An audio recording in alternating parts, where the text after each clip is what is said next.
na parliamentary seat sefata rightful parliamentary seat o mato aba ne de ama MPP fo no a wo se be di ensemu a tatahia NDC fo eye yenti omudi chinchim yensa yehu bebre na yewura Kennedy so make sure say dem adin dia ensi na mom wo ye den Kennedy Agyapong o wini as MPP flag bearership yewura sina yewura Kennedy ono na the next president of the Republic of Ghana obe wini so ai nti ono mpodie monto ade na nkofo bebre na ka ho asem na ye bekoso na yenka ye maami die ne yenko enim.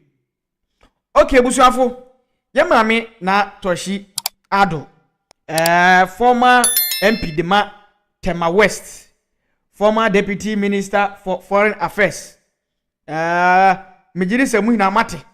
Ni won framem se nkofo keka se ena Naa Torshie yate se ena baba be dwane campaign team no na boken campaign team no ne kurebe ne womu ebusua picture na da so no and the gurus of the campaign ye wura Kennedy Ohene Agyapong campaign team no the gurus no ene ye maame Naa Torshie ni omo ejina ho no ai oba ya santra on that campaign team ni mu no wo de hwe left oba ya santra na so wo de start do di kan no oba no di kan no ejina ho no ai ono na women's wing ni na hye ne sa our incoming Greater Accra Regional Women's Organizer Hajia no me no ka say o hwa me ne Hajia yamuamo because we abo adwuma what you say adwuma de ni na wo ye de ma ye papa wona abo ken no adwuma de mo ye pa enti se na me ka no wo mo mugina ho eni mugina ye wura Kennedy Ohene Agyapong ni team no ene wo ne ye maame Naa Torshie ejina ho no mo no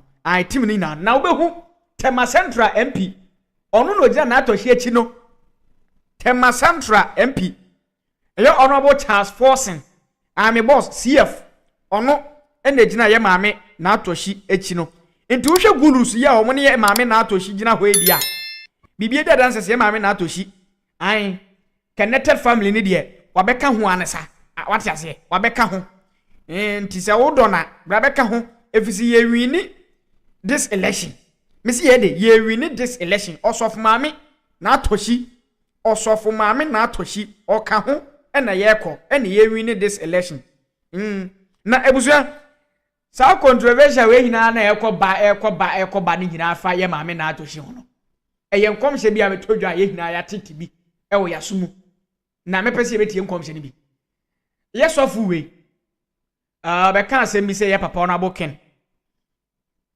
o wini MPP race na ode oba na eba as running mate nti sa wo hwe me channel we yesu a mababa decode sa nkomhye a papa we sofu no kan ye no ene ma sa decode nkomhye a Prophet Bernard so share na so dem say the next president of the Republic of Ghana no so eye besia ena obeba na besia no obetwe vote across the country e de ama no ena sofu ya me bebo ni video e wo de mu yentie no na ye de ye mara. I have seen something that unless I'm telling you that unless they kill Kennedy Agyapong, unless they do something to him, if they don't, because I am seeing him, I have look, I've seen him, I have seen his running mate. Wow. Papa Nonjimi, I saw an eloquent woman. Hey, the woman can talk. Prophesy. I see a woman. Wow. Now what take? And then I saw some people would just give him. I see him like wildfire.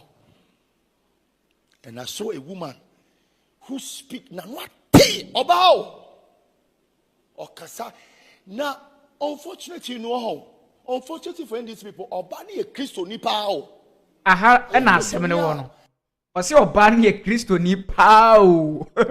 Ai na Torshie this video ye na enim osof maame Naa Torshie na semene ye kin. A Christo for enim no. Wow.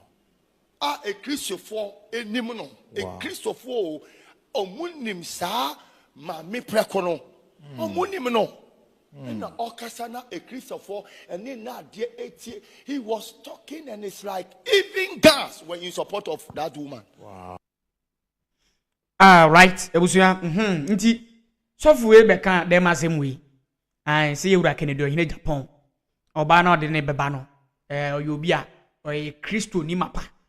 na no ate nti ndisi fo mu nyina ye ebusua ne kura me se wo se minya divo na mmom asofo bi wo ho no mu a wo mo no ye tie wo mo pa ye ate ase o de waba afi no waba she life fa mame she fa mo nua na onua bi nso nya bi nhwe na onti nsem a ye ka e o PhD TV a me de me di na e ba ko no na nkrato mi asofo bi wo ho no mo kasa mi tie wo mo pa ye asofo bi wo mo kasa mi tie wo mo enti biti se asem ya sofu ya kasisi ano e ade a me ya na Prophet Bernard nso so aka the same thing no so se sof the next president of the Republic of Ghana no me de okay ma me ninke ntie Black Rasta e de imransa Black Rasta dia ono no waka e de afa Yura Kennedy se Kennedy Japan no the next president no enam sana Prophet Bernard aka kire mu ntie ono imransa. According to Prophet Bernard Nelson Eshan, this man is the next president of the Republic of Ghana. Insults are going to start coming. People are going to start throwing shades. Some are going to be mad and angry. Some would say that he doesn't look like a president, a man who is insulting everybody all over the place, a guy who has no morals, and so on and so forth. But according to the Spirit, as told to us by Prophet Bernard, and remember, you are hearing it here first. This is the next president of the Republic of Ghana. My brother, my sister, and Canada, Japan has already been told. Yes, Naa Torshie has also been told by the prophet. And now what little research, dotting all the I's and crossing all the T's. My brother, my sister, this is what it is. Today, before I came into the studio, I called Prophet Bernard and I asked him, Prof, I've done my research over what you said in church. I've called every person that you mentioned in that prophecy. And this is my finding.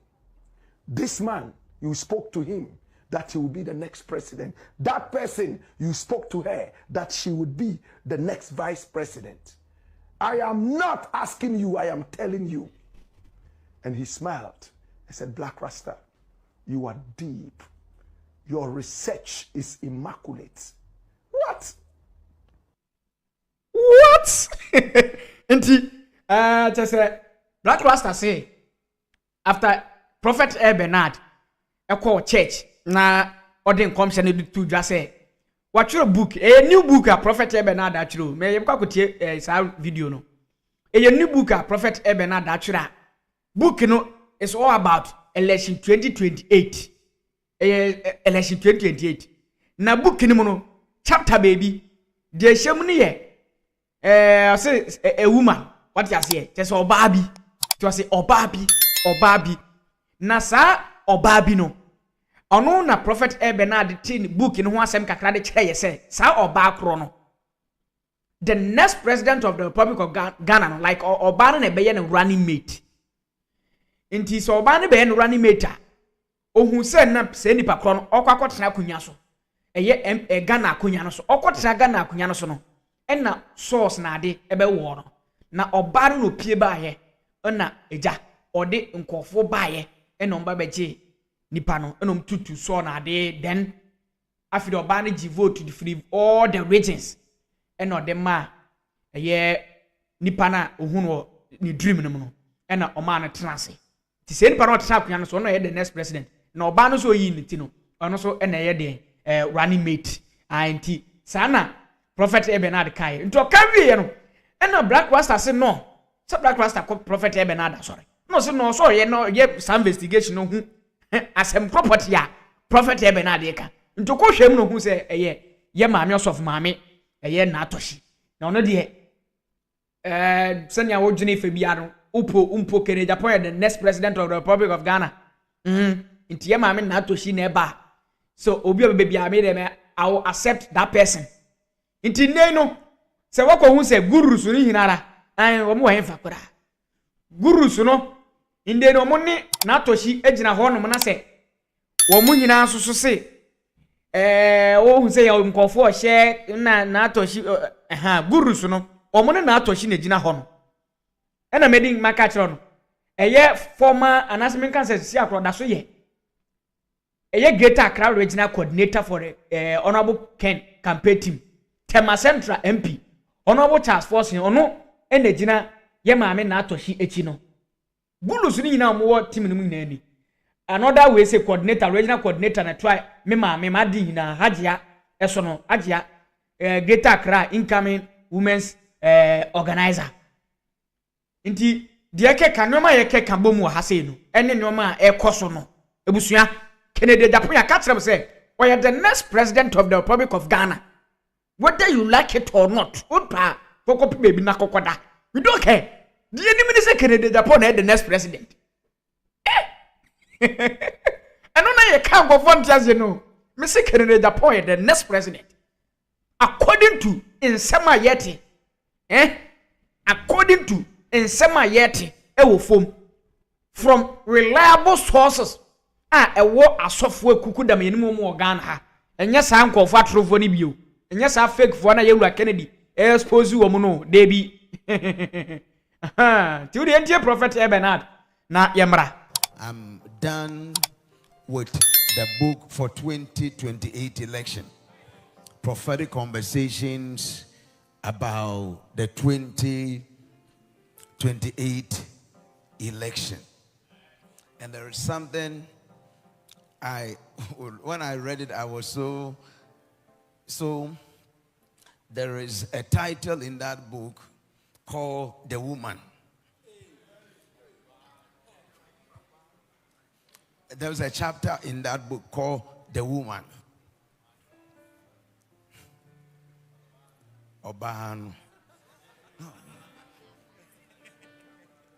There's a chapter in that book called The Woman.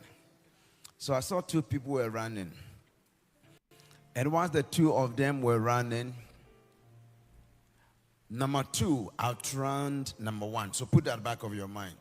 There were two people were running, number one and number two. But number two outran number one. And can I get a chair? And number two got to the place where there was a chair. But before number two could sit on the chair, I saw a lot of arrows were thrown at the back of number two. And this vision is, I saw on the 9th of October, 2024. And there were a lot of arrows at the back, the head, some are pierced into the head, and even the buttocks. Yeah. And as number two turned, number two could not sit on the chair because of the arrows. Then suddenly a woman appeared, and she appeared with 4 groups of people. And the first group removed the arrows from the back of number two. The second group made sure they dealt with the wounds at the back of number two. The third group also handed over financial resources to the number two. Then the fourth group had the number 16 written on them. And the Lord said, the woman will be the one to pull votes from people in all the 16 regions of Ghana and hand them over to number two. And number two will sit down. And number two will be the one who will be announced that he had won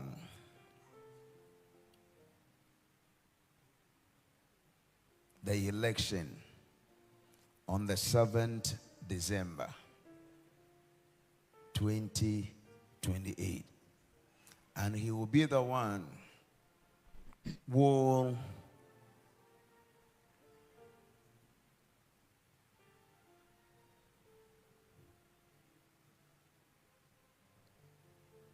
sit on the chair as the president of Ghana on the 7th of January 2029.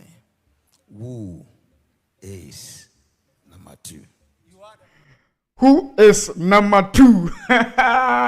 Prophet Bernard Nelson Esham. Papa. In fact, Papa, wait here. My goddess.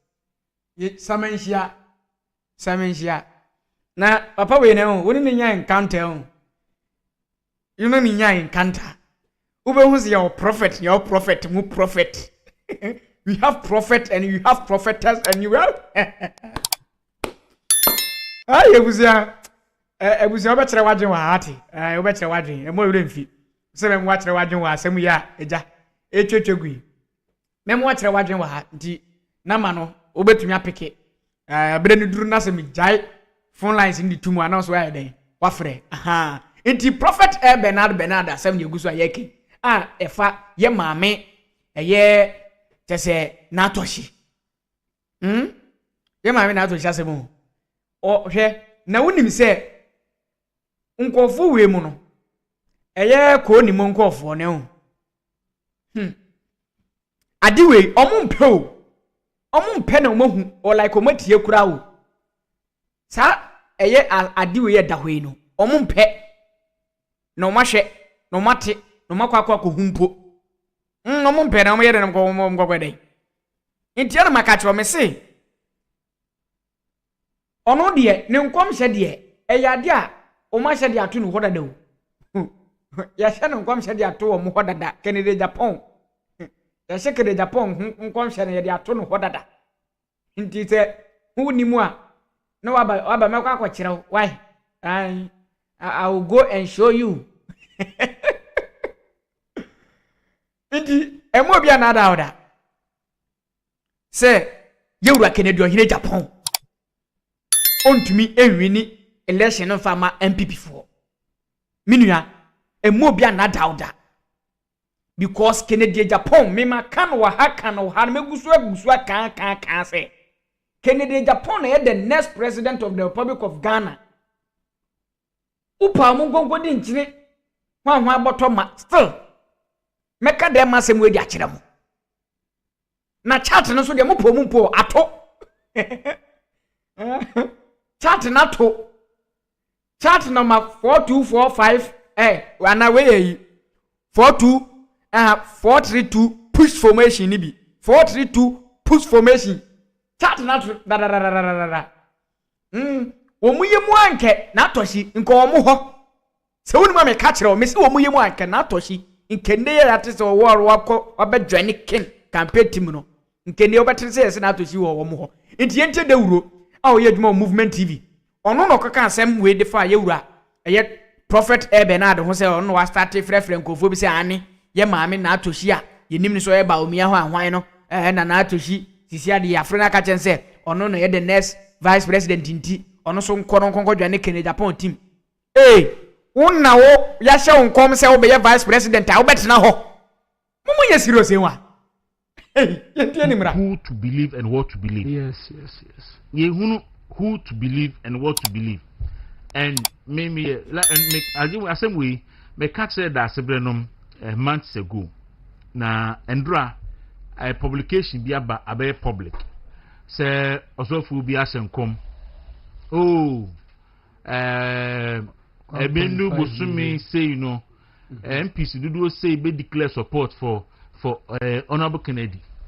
Na support declaration in na also for no number 3 na all frefre MPs say Kennedy be win you and could do like she say said the beya or ba obenya position if it's so for now the na war frefre and then there's publication on GhanaWeb say also ma me Naa Torshie yes you know so no prophet Bernard catch and say uncle support Honorable Kennedy Japan inti wa shem come 1st October say female vice president be ba nti obeye running mate no abeye vice president nti Naa Torshie is set to announce the support for Honorable Kennedy Agyapong GhanaWeb for publishing and now no pay nti abrantia ni din edi dawuro na mesi ahye wo mo ama ahye wo mo ankasa so finally Naa Torshie we declare dem yewura Kennedy Agyapong nti baby a wote nsem ne fa bia ne kore we declare na me wo picture bu a mesaka picture we say no ano odin me try bia se me ade dia to me software yi so me de beto me software yi so na me wo hu bi na oguso wo hu de eko dro mo bia ndada o me de maka kirew emo bia ndada o emo bia ye de ndada o efise Kennedy Agyapong na the next president of the Republic of Ghana nti emo bia ndada o da emo bia ndada asofo no ekukudam mo o man Ghana hanom no asofo ekukudam yenim wo mo se omo no e wo man Ghana ha no bia se Kennedy Agyapong obia se Kennedy Agyapong ebia se Kennedy Agyapong na bia se Kennedy Agyapong a wo te wo ye de ko Allah mesaka picture no wa ha ebusia mensaka picture no wa ha mensaka the new picture in town of mami Naa Torshie Addo mensaka the new picture no buwa man fam to so it was a hard day I had to say na yanyan sorry inne ye buma madiachi inti of mami Naa Torshie yes of mami Naa Torshie no oni Tema Central MP Tema Central MP eno no inti chat no de moye den se moye den chat na to of mami Naa Torshie ababeka eye campaign team no efise ono nam ho no prophecy da no so na wo se wo de wo wiase a wo baaye no umpe prophecy unje usofu ndia eni ene etoje wankasa wa otiwe usofu a se usofu unji ni ndia itimi se wa usofu no min otise me pepepepepe kwa mi atwa mtie na usofu no otise me kwa mi atwa mtie na so min sa uji usofu dipadia if you believe in your prophet aseme obekebi oso diso nti usofu mami Naa Torshie we hu han no ehane we hu ni hina na se yewura Kennedy Agyapong ene the next president of the Republic of Ghana na nde we hu han na wo kwabotira wo te atabewaje wo se de wo se emane nko emane yeden emane nko munye serious e maka kire mo se mo akasa munye serious muhia deliverance akese pa wo mabrabom efize wo yese wo dache wo beye MP kura na se ka kire wo se wo beye MP pen ye kura mi fa kokoma o maame a wo beko na fa koma bodamfo a wo de beko because wo pen piedi na vice president ya ka kire wo se wo beye vice president na ansa no betuma vice president no gise wo bata obi ho ne nipa kore tumetume so mu amwa beye vice president of the Republic of Ghana wo tro no mo ke kan de wo mo nko asore munye serious nti osof mami Naa Torshie okọ o we hasisie ye ne na ebetwisu yewu nti se monte ase am afu ni ekina de megiri se okina yi dewuro ne nkofo ne daase bre the three idiot yi o mekwa kwotena no makọ kanse hunu yi urade ekina minyankofu ya hwe because ekina de nsem beba o metena wa kanse hunu kanse mu no bate ne ente hwe nti de wo mu no Naa Torshie asem no wo de ma me fenzi ho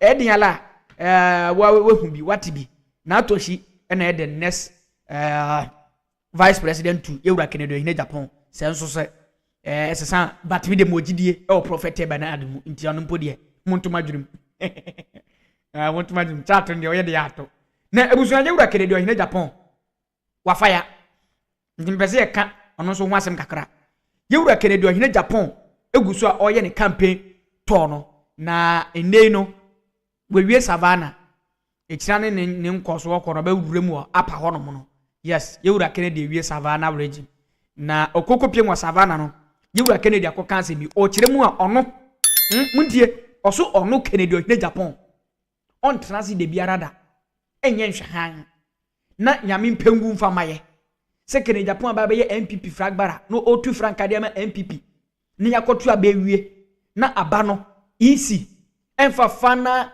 declare chese result on be declare EC ma me declare yo na me obepre ne ho gugugu anase ne parliamentary PCC no anase ye kan sa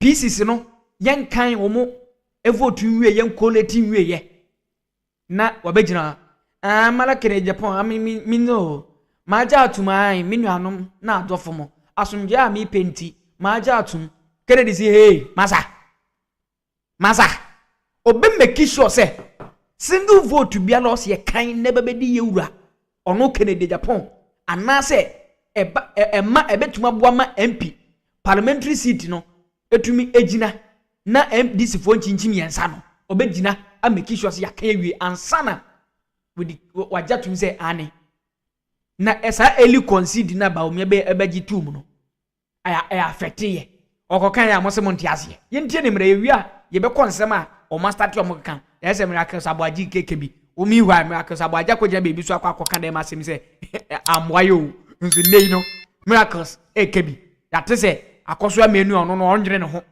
akoso amenu onwere ne ho wo a wo seat a ewo adenta as PC Samira Bawumia ye Bawumia udi nechi ni nua bema Muhammad Ademu Ramadan honorable bebi a wo bia mechiawo Samira Bawumia ntumensi ku constituency ankoye campaign anfa mawo because ni nua bema contest Samira Bawumia ne Bawumia eka kire Samia oku transfer sika de kokoma aye Ademu MP so anfa nkoto moto bai senfa me campaign e wo constituency eye akoso amenu ema uyowie poto na munim de mu yenti mo ton party ninti eno be ka kire se Kennedy Japan epese na opese eja to Ghana se de Kennedy Japan be president na se olusu o meja to Ghana nonsense yenti ni mra me the way I see do MPP enya dia meye bibia de tia MPP they charge me treason because of MPP I will never do anything to destroy MPP na omu eba ha nyina from 1992 ebe pim sade when was say body and soul odini sika na ho den ne nim de aboa MPP party eche American de Japan na me kura ni wi a na makọ akọsẹ no ana ye party ni timisrem obi obeba bia wantimi anka adwuma ho asem na obeka kan de Japan onye presidential material onye say no let me tell you we need bold men ye hia kukudurofo NDC for etutura asem no wanya obi anani edin na wantimi anko face NDC for ye besa ko opposition the mesra munya kukudurofo until say you be kind the last constituency say me your presidential candidate I will never accept defeat until the electoral commissioner comes out to declare I will not make so I will never accept defeat ekuna ye kono ehia bema a wo mu beta yachi enye sa wo de ye boy ya na mu dimirika ne mu adwane no makosi segu no enye sa na ye election in Africa to vote for a bold man ebiem last one me go transit inti yewura Kennedy Japan de ono ye bold leader or a bold leader the Japan a weak candidate de biarada how so Bawumia na ne way bia kan se bi na okay me try say video mebo Kennedy Japan a bold leader inti Kennedy Japan ka kire o say inde no mesi nyame mfa sa amba sekere Agyapong babeli DMPP na contest ebe ko no belu so no mpo de tafe akwa manu sisimu na so enye adwuma Agyapong kwan bia so be wini na welusu na 24 hours kwamai Agyapong be jina no be press conference ade tententi abe kasa se magiatum ewo bra parliamentary seat most of them yankan ye na yankan na wagiatum na NDC for pejo mo betia ye say na wo mo bowra coalition centers constituency coalition centers omo chese omo di nsehunu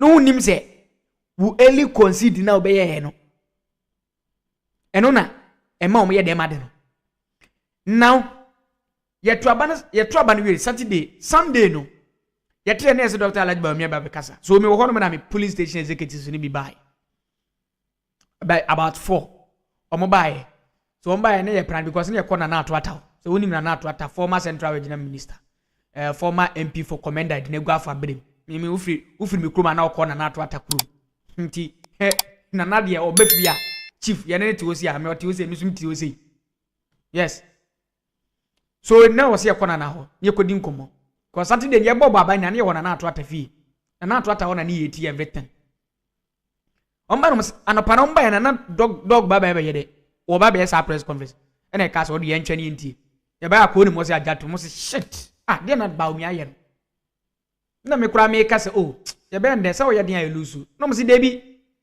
parliamentary seat bi won ma ye nkan ye afikura na mo de bi ba mo de ba be de ebe affect ye Muntio. And that's the fact. Ehim fa ne yante dem asem wi. Ye mmowro kai kwi. Enti ewura Canada Japan se on train tena ho. Obe make sure. Se ya kan aban ewie. Dia eye MPP dia no yensa aka. Seat eye MPP dia no yensa aka rightful way. Ye tro ba we ya ba me be consider ya na NDC fo bowura coalition centers. Eye constituency coalition centers. Nana mmema ewo party mu a enkenie hwe muni board leader mujina no ba be we aha no me Patrick Boama constituency yentie out of 140 at the end of the election at Okankwe Central constituency Patrick Boama had 14,949 Abu Baba Abdullah Sadiq had 15,383. Total valid votes is 30,332. Rejected ballot is 130. Total vote cast 30,462. So from this election, this represents 78% of the election held at Okankwe Central. So from this result, Baba Sadiq has been elected Member of Parliament for Okankwe Central. Thank you. Inti Muamun show. She Muamun show. She Sam George no Sam George na member ewo party mu a Sam George in the Minister for Communications wan Sam George Bawumia ebe declare na Sam George Malik Basintali wo hwe Sam George do to ano so hwe spectacles ya eya koyo mu na kwato so otoko no so wan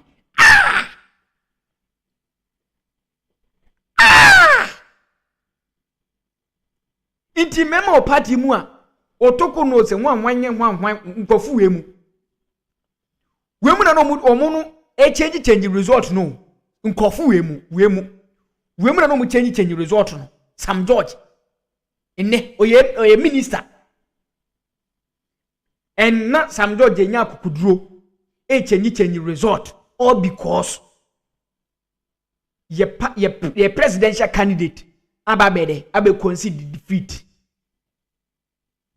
na mo presidential candidate kura a concede defeat na mo inti se enya eniodin bi na afi later on Patrick Bawumia mo fe fa so a inke Citi we di free Okakwe Central such person bi ti say Patrick Bawumia such honorable person hwene kadibra mo de Baba Sadiq enene mo de Baba Upesi ba Patrick Bawumia intinke Dr. Laji Bawumia ni eli concede no inke ba be koso MPP ebe koso MP se be koso MPP heavily near the Baba Sadiq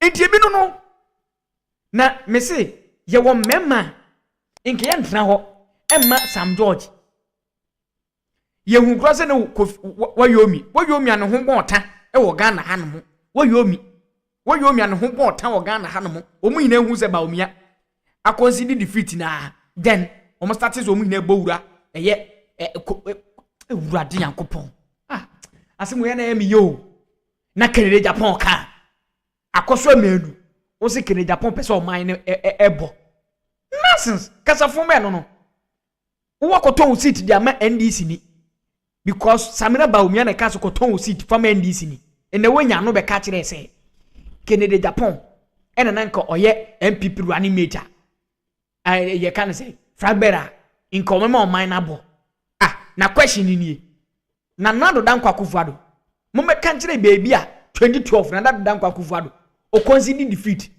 enya after Supreme Court case na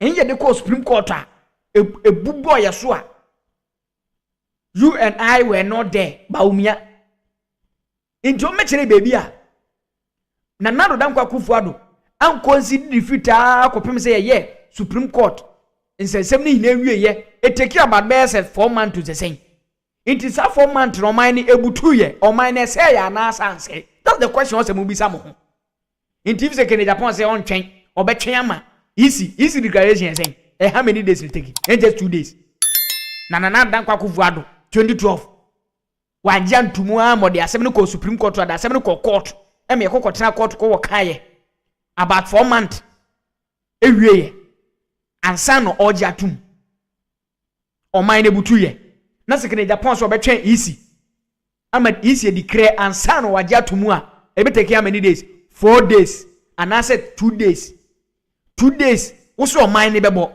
e wo bra na dan kwakufu ade 2012 it taking about 4 months o mine number dey nonsense be na mo any insem logic be na mo ye ke kan sa MPP fo bi mu am Bawumia camp Kenya Japan a bold leader and fearless leader on tra ho e man se hu nkoso muntie on tra ho man se hu yere e nkoso ono na mo fa sas dem no e fa hye mukoko no tunum now yentie we yewura Jerry Ahmed say e kakakre bi enke sadia Dr. Laji Bawumia yi enke han o se Dr. Laji Bawumia be declare obe concede defeat na pe o mo hye collation center ho eno mu se nipa over 1,000 plus NDC supporters nkoa with omo including omo parliamentary candidate Felix omo bowura eye ne hono omba ya krachi jutum na wo kra na wo presidential candidate kwa jatum na wo te ya wo se de unji ntum inu me koso no yenti ono ankasa ne yemra wo studio sometimes you need to be guided but me say na etim sana me kan na owo de ba ko se me ayesi mewu dada enti ma me kan na me kan ye first of all Kofu Bebe Becca say, oh, we did well by conceding early. But Obisamia, that was the #1 problem we faced with these elections.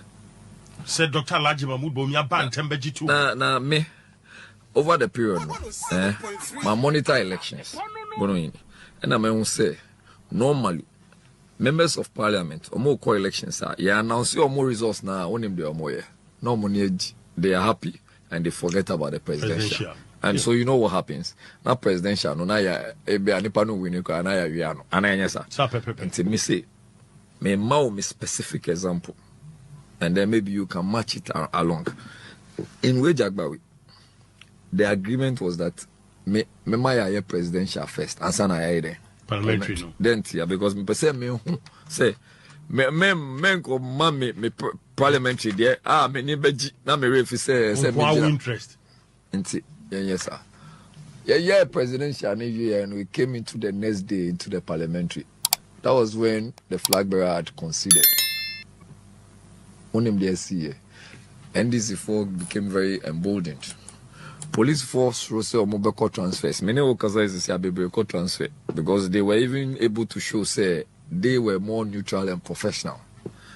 I had to stay on my feet for close to 76 hours. Because we all attention or me said nipa na machine no grow declare no. Or declare no the powder go no so now and go for more than 3,000 in it. At that point.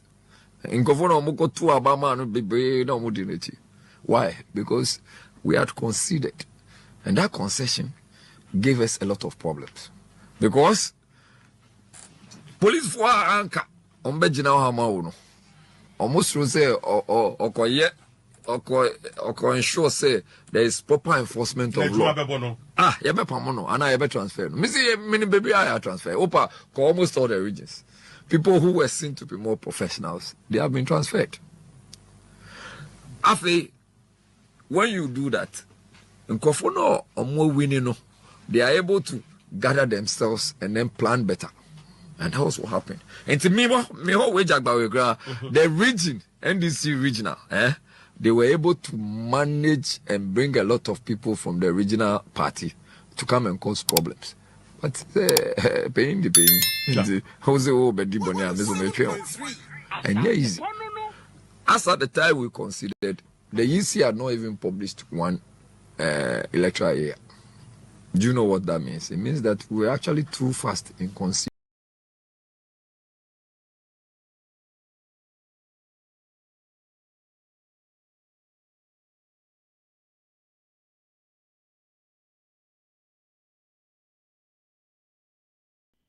And one yura GhanaWeb ono so aka wa hase no. Sometimes ye can ya no mo gen say ye boa e na mo ye pe kasa ne ho kro no ba. But there's the fact that the fact on grounds no. Ne kro wo ho no. Ne kro wo ho ankasa ne ye kam.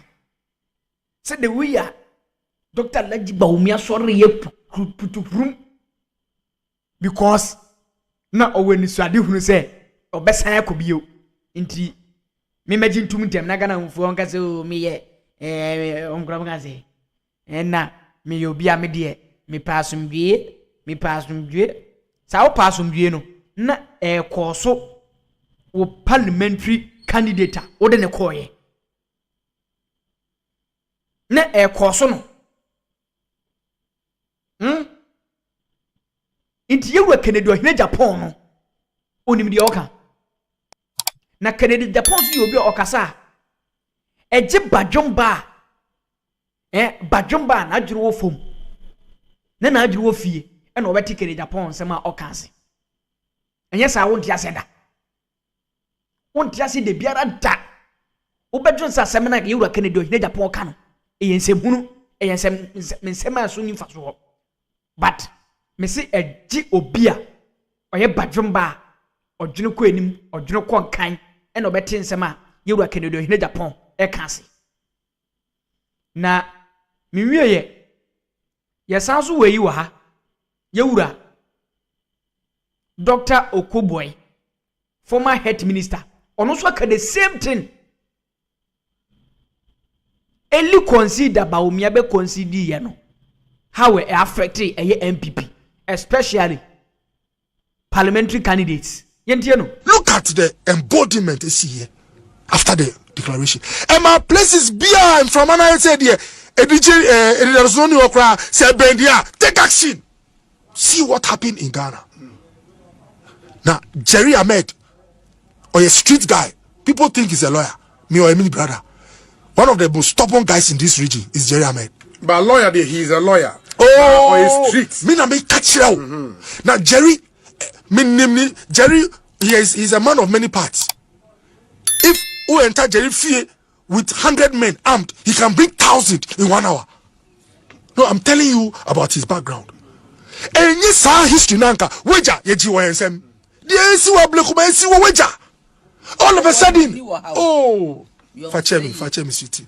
I say, sometimes, me, I'm a passionate person. Yeah. Dentina, adia ya kotuno boko. After nipa borre, adia ya can say, hey, what na nipa? Shedesi Waterma Central. Every bright here and there. Oye, MC. Dentina won't call parliament. Oka cross we win ya no because ya chi was raw say munye say Takashi beti me afadi na nyampa obi damongo me and my brother Samuel Abujinapo enye nyankopon oye smart abu afraid for help helicopter any di abu free damongo di bank cry no kita ni papers on obo Asempa FM plan na ye chi no omuti plan ni say utimi Acosti MPP for no a gem pick sheets and either bribery, whichever we means. That was the strategy. Give money for those who accept money. Beat those Nana, me pacho. Oh, yeah, you can refute it. Oh, yeah, you can rebut. Yes, now, a domi pabenya electoral commission car. Ya buomo occupants no mujani. Ya can't say where they make a public record. In Ghana, higher Obi. That was the strategy. Say pick sheets and I did say they were winning. Shomu they are not intimidate one. Number one. This is because they didn't sleep home. Now, NDC they are not on kita. And I let the commissioner referee now okita they no. She should be on not fajade etum. Damon go the jade etumu. Now something happened in the last election. Dampari, me papa and me senior brother, me penasempa. I don't know what informed it. Say a year called election. Now I can say police officer sebi ma obi age armed obi now who a police officer me obi e be a gold war sika bullions war security ma ejira ono ya baba ka jam say bibi ntia ka say mo nkita to a obi nipa boniyefo then I will train before be enter because the ma security man hu ye hu o hwe hu su ye ni say okita bibi a wo try or be stop you obi now a mobile in this country share right on television live. Look to me catch or say police intimidation and see Okroma on television. He's my brother. Do you think if Sebi Anka election boy and Bawumia na winia Obenya kukudua catch or say police when you were telling him say hey how do you speak like that? The impunity. Obi. Hey, uradi ankopo. Insem wo ho ye ka mo se mo mayenka. Ti asmo no bo ko boy enso aka. What asmo no so aka? The same thing. Insem wo aye ura kene de Ohene Agyapong ka se affect ye no no onye no. Eno no mu hina e ka no. A mo pese mbaji atum. Because party no. Muni mi say mo de e ba no abro yendi party na abro. Mo adwiri nyina se yendi party na abro because ono Dr. Laji Bawumia na sifo ina yendi sifo. Ne yere nsoso ne busuafo ina so ye PNG se ho ahwanfo. Ai nti yendi wo mabro. Na akoso amenu na medi ne ho ya. Sa denta. Oda so di Bawumia echi because ne yere ka kyo se ton MPP seat fama ni nua bema. Nti oso bo modern aton. Nti ne no oda so di nechi. E na wo kan se hunu de fa we Agyapong. Another question.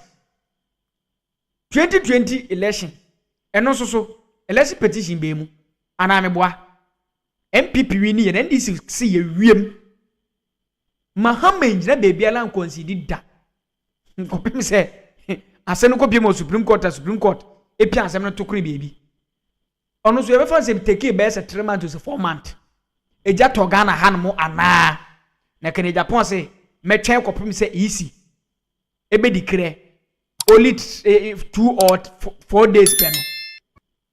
Mosi ono no odi eja ene odi moja beba Ghana. Na mojire ko machi ana se mojire fa mo he. Ana mo huru menim de kwosoro. Because mo thinking no mejiro wa me say nkofu o mojire say like how like o mojire say because in some ya omo kan e na make sense ensisi so now yentie eya abrantia ni dinde miracles aboaje okopie mu asempa atin se match mu ho na okopie wa asempa ebisa no ono so kire kwanya Bawumia oji tumu no ya factory and no defend the boss what in can expose you dada so after no baby defend no boss they send here yentie no. Oh, I mean, we don't go into an election with violence. That is why today, I tell you, one of the things I would always say, we would regret, and I would always look in the eyes of our party people and say, I am sorry. And they say, yeah, party for a boy a ballot papers won't buy no. Yeah, no buy. But I don't know if you are getting what I'm saying. Because Obi, we have a way of protecting our own ballot papers. And yeah, no, we are starting protecting. We thought to say. Baby, I draw a democracy, mono. The state security agencies, we should protect. Will be able to do that protection. Yes, yeah, that's what we thought. And they failed you. Oh, isn't it obvious? Haven't you seen the Insawam video? In fact, they took the entire place and destroyed everything. So some say, the time my flag bearer here in the concession speech was too early in the day, and that probably is something that should not have happened. Would you defend that decision any time? Yes. I think that concession is what kept Ghana in one piece. Some believe that is why your party people also lost hope. Emma constituencies be over Mulusu. Since you not make a choice, I was a make a choice earlier on. Say there were losses based on our choice or the flag bearer's choice to save the peace of this country, to protect the peace of this country. There's no doubt about that. We share senior na NDC for be a Gina electoral commission for so a cashomano that I declare now omo kana electoral commission for ye. We share senior Ablekuma not their course, Tema Central their course, my senior brother Patrick Buama constituency, Okaikwe Central their course, we share in Sawum their course, we share Techiman South their course. In fact, we can come close to about 100 constituencies. Edu baby, no doubt about that. Especially when it comes to the parliamentary. Edu baby, no. Because even the security service officers who say, "Yabe consider with the elections," they were even afraid to protect the state. Because don't forget, say NDC, the president of the republic. Yeah. Aware. It was expose Ome kasa ome expose omo keka nti ono miracles aboaje na na kasa no ai ono na daso no onso expose no ose mejitum so Dr. Laji Bawumia early concession amwaye as a party amwaye nemmom oso ye sa because na yepe oman no asumdwe be na de na do dan kwa kufuado 2012 wanja ntum ntem no oman no eja tomu oman no eja tomu mon kan kore ne koro na na kere Agyapong akade a kire mo no akohwifo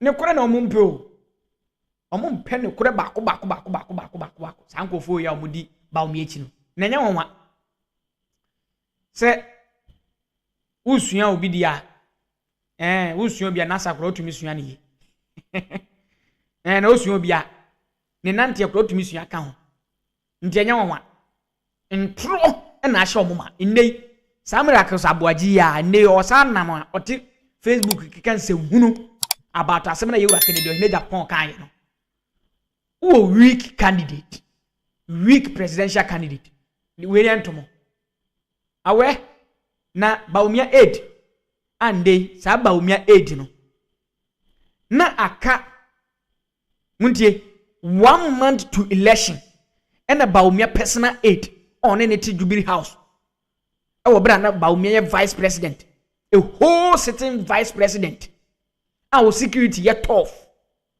1 month to election and a personal aid a resign you joining NDC and oko joining NDC no in the or my and a presidential staffer, senior presidential staffer with Jubilee House. Now, Brand John Dramani Mahama appointee lady no. NDC for baby na ebufu ye be kasai. na bro NDC for grassroots for no be kasa ye no ene NDC for pay for no be kire information ababa we edi bre John Dramani Mahama ni NDC from Jubilee House just Bawumia strategy ni everything information on the bre omo inti say information on the bre omo no hu say aboa omo inti say information aboa omo dia was again you reward niye inti no a senior presidential staffer at Jubilee House. Well, he holds the position, but who is he when it comes to his leadership style? That is what we are talking about. What did you see at the office which is making you jump, or should I say arrive at this point? I would say, I will still not go into the issues. I know you're trying to push me. But with his approach, when it comes to solving issues, putting his foot down when it matters the most, pulling the bull by the horn, correcting people when they are misbehaving. He cannot even correct a group of about 10 people working around him when some are misbehaving. So it saddens my heart. Muntie, tiasma gay kan yo. O si Dr. Laji Bawumia nkofo mo asarande ne hona. Omoni ni adwuma no. Se omo ye wrong tina ontumi encorrect wo mo. Hey, my God. Correcting people when they are misbehaving. He cannot even correct a group of about 10 people working around him. When nti asemena no enunti enande MPP Prime Minister Yekwe ne supporters edi nsehunu ebi ni abronyemo nsehunu abronyemo ekeka no Bawumia bedina asimpie so mesere mo enuanom me pacha ma mo nhwe wo mo ho na mo mfa ntra bantia me na mmom kofo no mu di atem ne de mimi ni atem o mi atem na mo nhwe wo mo so na mo mfa anyeden emfa ntra bantia me why ubetumi etia wo mo eno na ewurabe yi o kire mu a Bawumia oni bi leadership qualities abono. Some are misbehaving. So it saddens my heart that people will think he can handle the affairs of our beautiful country of over 32 million people. I don't think Dr. Bawumia can. He will be overwhelmed. Ghana will not be safe under Dr. Bawumia's leadership. And I'm not going to mince words because people need to know it. I have had a personal experience so they can make an informed choice. It's as simple as that. Did something happen between you and Dr. Bawumia? Was there a beef?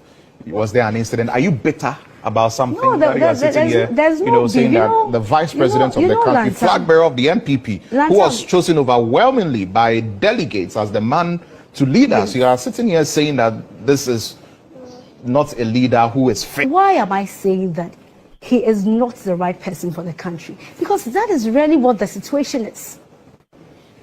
And if I can say what I know to help Ghanaians to make an informed choice, why should I keep quiet when it matters the most? Because we need critical leadership.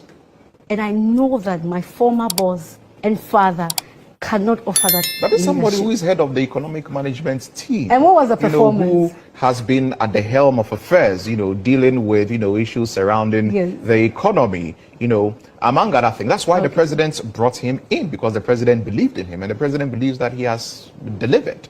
And you think otherwise. And that has reflected in the result. Bad leadership gives us bad outcome and bad output, bad performance. We will not lie to ourselves. We are all in this country. Before 2016, Dr. Bawumia was making rounds. He was in our faces, Ashasi University, Central University, talking about how weak the economy is. Because that was the only role the president expected him to do. It was about the CD. The CD was about 3.8 or let's say 4C.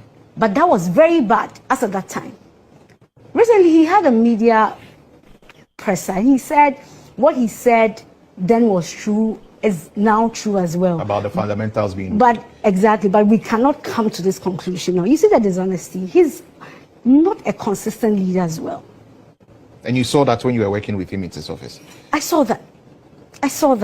It's sad, but that is really, I saw that. The economy, he's performed abysmally. And Ghanaians will be making a choice about, based on what has happened with the economy. He said we are suffering. Do you remember, Lantam? Do you remember? He said he's far better than Alhaji Dr. Mahmoud Bawumia, whom you work closely with. Mr. Lantam, I've already told you about the leadership style, which will come to play. That is very important to Ghanaians. He provides a very compelling alternative, coupled with experience.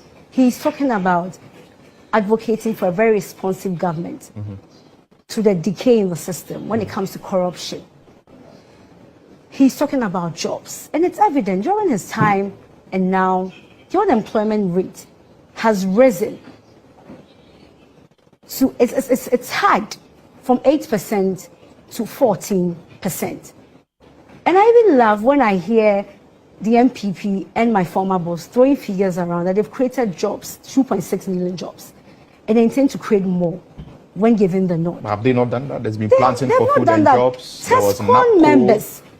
TESCOM members in the party. That is a youth in our country.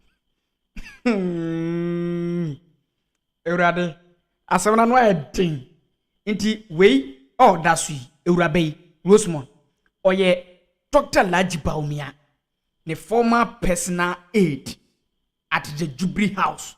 Brandon Dr. Laji Bawumia, MPP and MPP kura. Men can say Vice President of the Republic of Ghana. Tell us more can. Or send a boss. Dr. Laji Bawumia. Bano say yede yeka obio okano kura. Yedi kan Bawumia on kano kure. Bano consistency. Say ene me kan asem ya ochina mesa so repeat the same asem no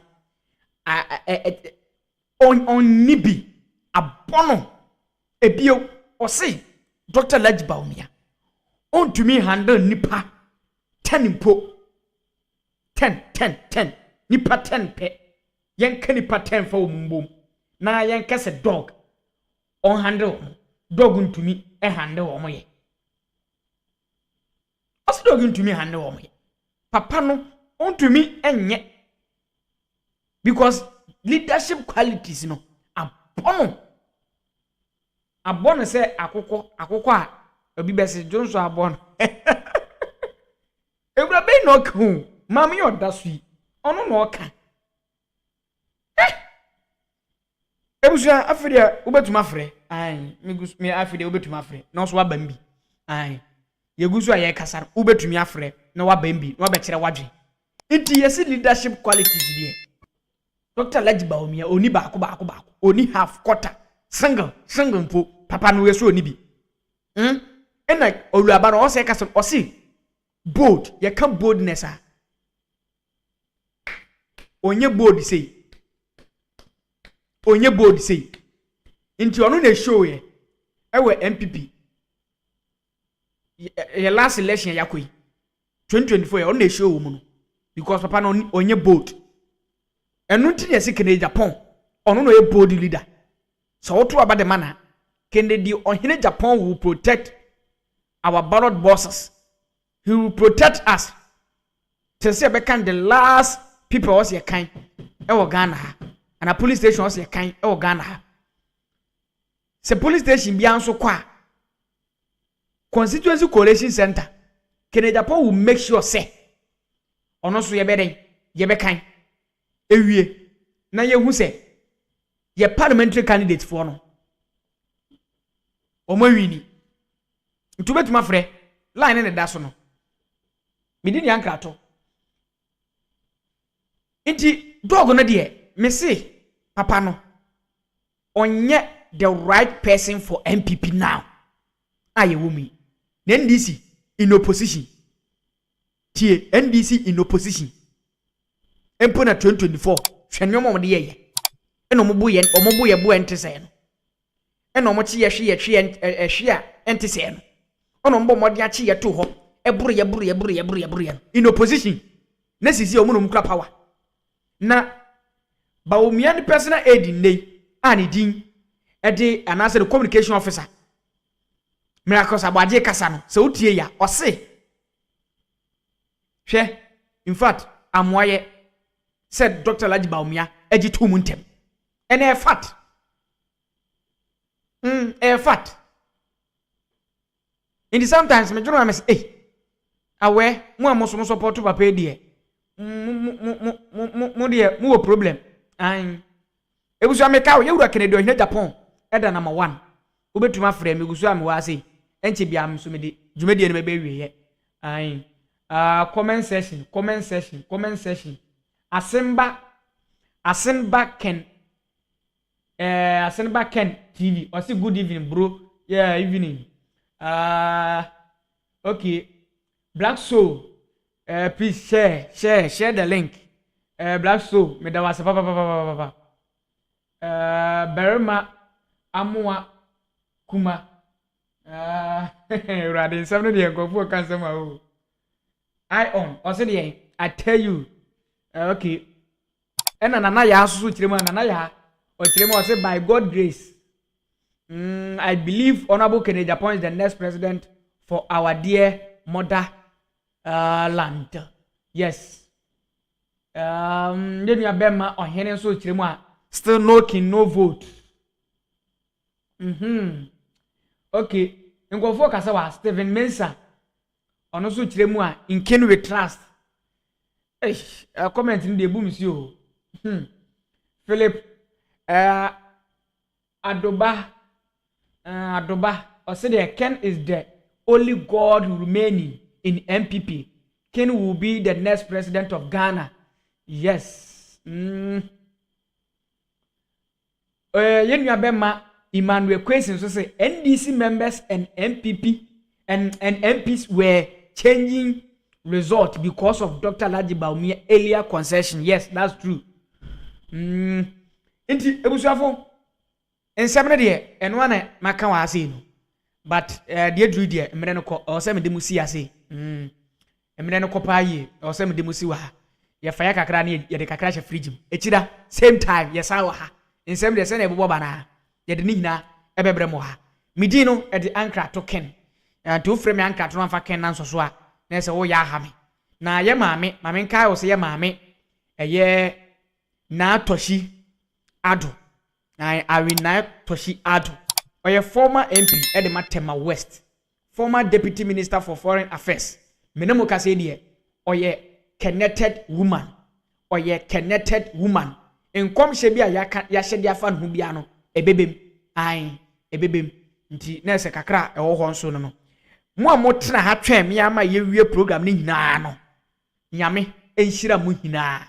Na onye mu hina akese me do mu hina mamu refi me do bibiara I love you all and ewura Kennedy Ohene Japan so edo mu hina etine ye wa ha ye besan ehia e mamu refi da se ewura Kennedy Ohene Japan eda number 1 ka kire onua na onua emfa tuntrim no nkokoto abapa emfa ma ewura Kennedy Ohene Japan ebusua se mo antimi nke bi odi na se makramo bye bye.